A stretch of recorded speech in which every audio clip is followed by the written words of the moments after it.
now we have the X-Men coming. I think this is the right route, is to push X-Men. I think it's great. Let's push X-Men. Let's make X-Men to the forefront. Let's go through and make this happen, because X-Men are an untapped resource they've been holding off on. But there's some like uproar on the internet right now. They are. And people there's some uproar on the internet recently about what has come out about the new X-Men franchise. I don't have a problem with this, but I know people have this whole thing, they call it the MCU, and people get fucking frustrated, and it's dumb if you ask me. It's creative.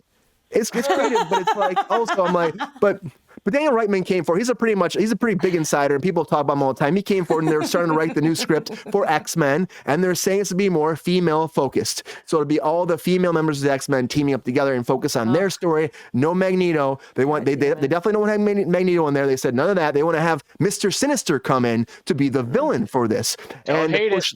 I don't hate that either, but I also laughed about this because X-Men 97, the cartoon series coming out, Mr. Sinister is the villain. So is this going to be one of those things where they're going to try to tie the comic book world into the movie world and bring them all together? Now, Kevin Feige, of course, was there in the early days of the X-Men movies.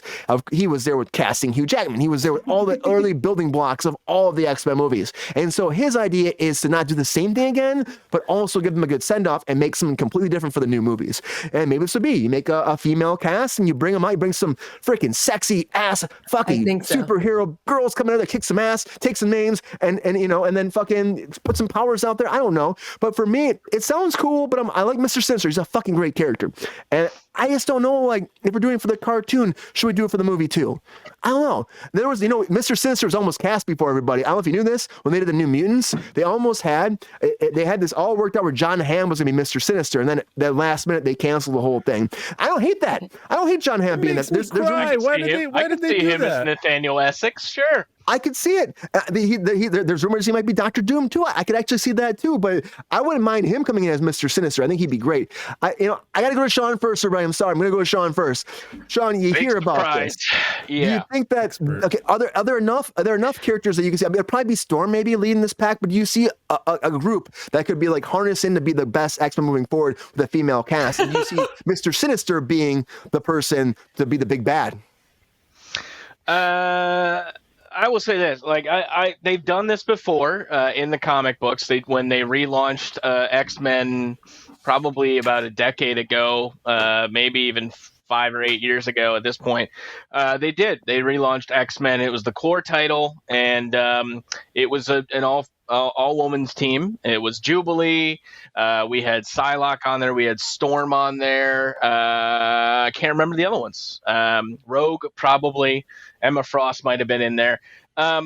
There's so much that could be. I mean, so much untapped potential when it comes to X-Men. I completely agree with what Dick Tracy's here saying. Richard Tracy, sorry.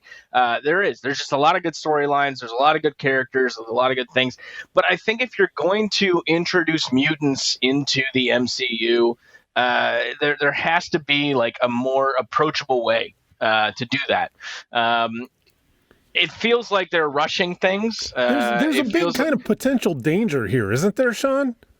What do you say? What do you mean? In what way? I mean, just in introducing this massive group of characters that also their whole powers are derived a different way, and they're kind of an isolated ecosystem. So I'm really curious to see how it's going to merge. I agree, and like I think it also brings up a lot of issues too with like just continuity in the Marvel Cinematic Universe too, right? Like if all these characters with all these amazing powers existed before, why weren't they fighting along Avengers? Where were they? I mean, the Westchester Mansion or Westchester, compound where the X-Men apparently are, that's not too far from New York. That's like upstate New York. They could have didn't give a shit. Taken a bus or taken a Blackbird down there and fought an alien invasion. And oh no, people can't know about us, but we're going to let millions and millions of people die with Thanos taking over. It's weird. I don't know. And there's been so many like. What I think his problem is usually in Marvel films, we've gotten a tease and then it's a movie appearance, right? We've got the introduction of a character and then immediately here we go. But the rumblings and like the foundation of mutants being in the MCU has shown up in so many times. I'm just like, I'm tired of waiting for it. Like, stop saying that there's something a mutation Miss Marvel, right? And then having Beast show up at the end of Marvels was like, okay, finally we're getting to this a little bit, but like it's still so far off. And now I feel like it's just gonna be fuck it. Here's everything because we slow rode this so many times. Now I do want to get to the Mr. Sinister part of it in the room. I would say that is. Oh, is he in the room? The fan of the show? Can I have a quick question for you, Sean? Yeah, go ahead. Was that Beast scene not the most like horrific thing that you've ever seen in your life for a post-credit scene? I think it was weird because you're trying to appeal to a couple different fandoms there, right? Because it's the Kelsey Grammer Beast, which we found, X-Men Last Stand. That was an okay use of that character. It was fine. But the design of the Beast that showed up in the Marvels more was closer to what it looked like in the cartoon, in the X-Men like 90s cartoon, in my opinion, at least. It was brighter and bluer. It was furrier, that kind of shit. Like I was like, why are you trying to give me two different beasts? It was just weird. Also annoying. However, I just mean the scene itself. Oh, it's stupid. The acting, the purpose, the whole fucking thing. It was a shit show. It was offensive. I feel, and honestly, like the rest of the Marvels movie, I had no issue with. Like there was definitely some low beats in it. Did you like the cat musical? I mean, who doesn't like Flurkins just going fucking nuts, right? That was beautiful to see that shit. But I feel like again, like Marvel needed to do something 2 or 3 years ago to get mutants in there, and now it's just like they're just going to throw it in there and it's going to look messy and they'll see what works and things probably won't. But I do want to say about the Mr. Sinister thing real quick before we go to somebody else, because I've sat on the soapbox for too long now. Mr. Sinister as a character has really enjoyed a nice little renaissance the last couple of years. I really like what's been going on after. I'm getting really nerdy here. Sorry, guys. Get in there. The House of X and the Powers of X. This was Jonathan Kirkman coming to the table and said, we're doing a complete swipe. We're going to flood the entire mutant population, right? We're just going to restart X-Men based on this core new idea of Moira MacTaggart being her mutant powers. She has 10 lives, essentially. She gets to essentially, figure out the best way forward for mutant kind and mutantdom.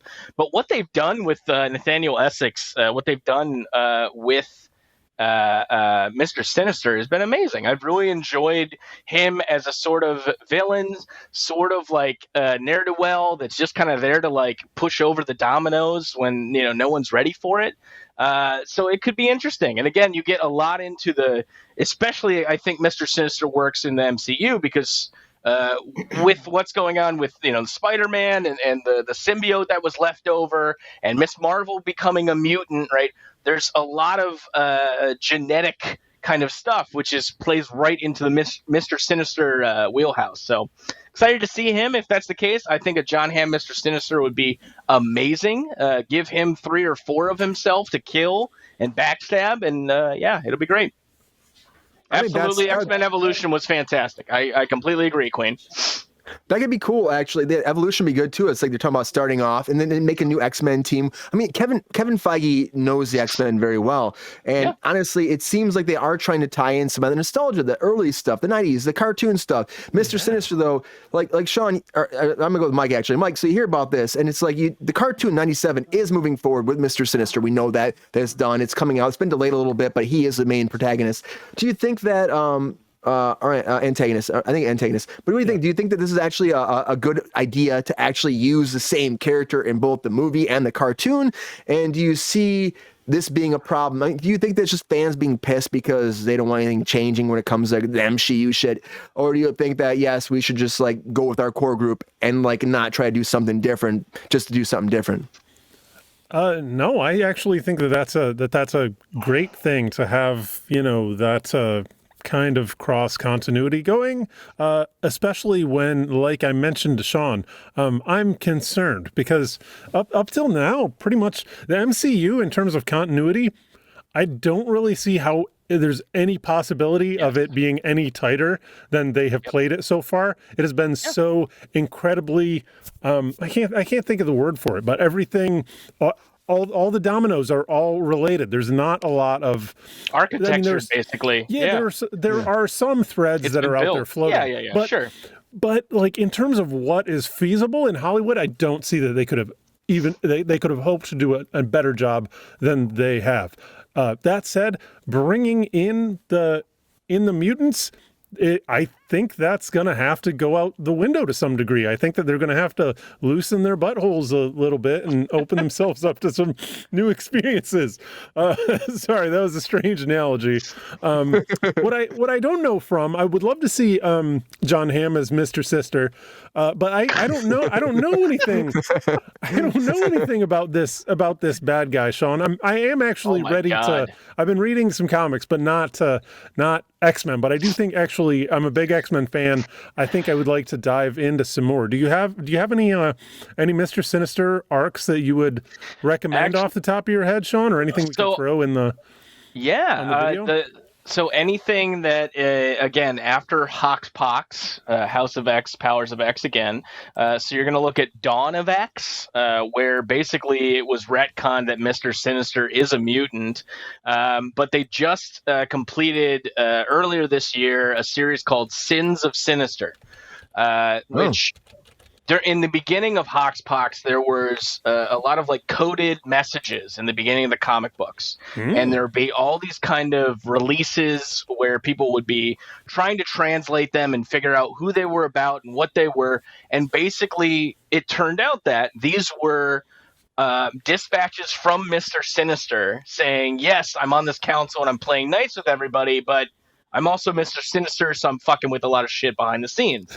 And so Sins of Sinister was essentially all of those things kind of coming to pass and him getting his way and also his comeuppance, which was really good.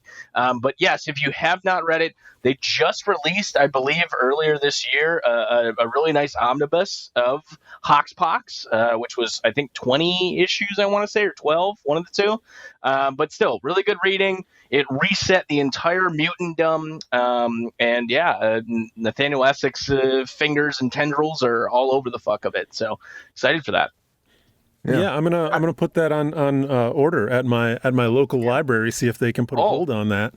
If anyone hasn't Hoopla yet, have you heard of Hoopla? Everyone knows about Hoopla? I haven't heard of Hoopla. What's Hoopla? Oh my goodness. Hoopla is an app you can get on your device, your Kindle, your mobile, whatever, and it allows you to rent digital versions of books, graphic novels, audiobooks, whatever. You can have like 10 out at a time or something like that, or you get 10 a month. But that is actually how I've been catching up, because the Marvel line, of course, when something starts selling, they just flood the market with stuff. So some of the more disparate titles that came out during the Hoxpox years weren't great, but they were also, you wanted to kind of catch up and read them to see, because characters were showing up in different titles and whatnot. So it was good to hear. But technical question for you, Sean. You read that on a phone, or you got an iPad, or what's your form factor for a digital comic? I'll show you. I use my iPad. It's very so you got like a 10 incher. Yeah, big enough to feed. Do you have to scroll, I guess is what I'm wondering, or do you get a sufficient full page that you can read and just flip? Well, it's very easy. So you can put it up. Hold on a second. There. Well, all the screens are getting there. There you go. So that's that. And then all you do, is you just swipe. And you swipe. So you do a full screen like that. I do it full screen. Yeah. Now, there is also an alternative method if you are old school with your comic books, where they will give it to you panel by panel. But I don't like that. I just want to see the whole page so I can take the entire story in and then dive in if I need to. But there's a plug for Hoopla and your public library. That's a big plug, public libraries, guys. Support public libraries. Come on. What are we doing? It's good that you have that resource, actually, that you can actually just watch it that way, or actually take time to actually read it that way. But so we have to go to Sabrina fast. Sabrina, you hear about this. Do you think that Mr. Sinister, I don't know if you know anything about Mr. Sinister, if you know anything about where the storyline is going, but do you think this is a good idea for them to take the X-Men in this direction moving forward after people have been waiting for so long for this franchise to actually be part of the MCU? Can't hear you. Uh-oh. No. How about now? Hey. Sorry, I have house guests. My best friend's parents are staying with me. Get them on. Let's talk to them. They were doing some things, and I had to help them. I muted myself so you all didn't have to listen to my shit. However, to be perfectly honest, like I'm not in the. I don't know enough about the comics to be like, this has to be the way that you go in this direction. I like New Mutants a lot. Magic is one of my favorite comic book characters of all time. And if Anya Taylor-Joy is going to come in and play Magic and do some spicy X-Women shit with a bunch of other hot chicks, I'm 100% in. 100% in. Okay? All over it. I don't know about this Sinister fucker. I don't give a fuck. I don't know. Whatever. I hope you don't fuck it up is really what I'm trying to say. I just hope you don't fuck it up because you fucked up a lot of shit. That's the problem. Yeah, I think people are worried they've already fucked it up. Right? No, they have fucked a lot of things up. But if you're going to start a new leg of a tour, you know what I mean? Like let's do this right. So I just feel like Anya Taylor-Joy would be a huge proponent in that. Because she's amazing, and I think she's going to be a great Magic. And like, whatever the other people that you choose and great casting, like you could make this work. And it could be, I know that people are upset, like that it's what they really call it, the MCU. It's also kind of annoying, like as a woman even to be like, well, I don't want to be like given this shit because they say that, you know what I mean? Like you have to have women. So it's like it's forced. I don't want it to be forced. I want it to be because I want it to be because it should be, which it should be. But if you make it forced, you're not going to make the right choices. You're not going to do the right thing. I know, Richard Tracy. I'm sorry. My life is a fucking nightmare, and I'm super fucking bad. I can barely feed my dogs. You know what I'm saying? Like it's a lot. I cannot read a comic currently, but I will catch up on some comics. Well, I do watch a lot of movies, though. I really try hard. I'll mail you some shit tomorrow, whatever you need. Yeah. Let's do it. There you go. Put it out there. Let's do it. Honestly, we're going to make some things happen.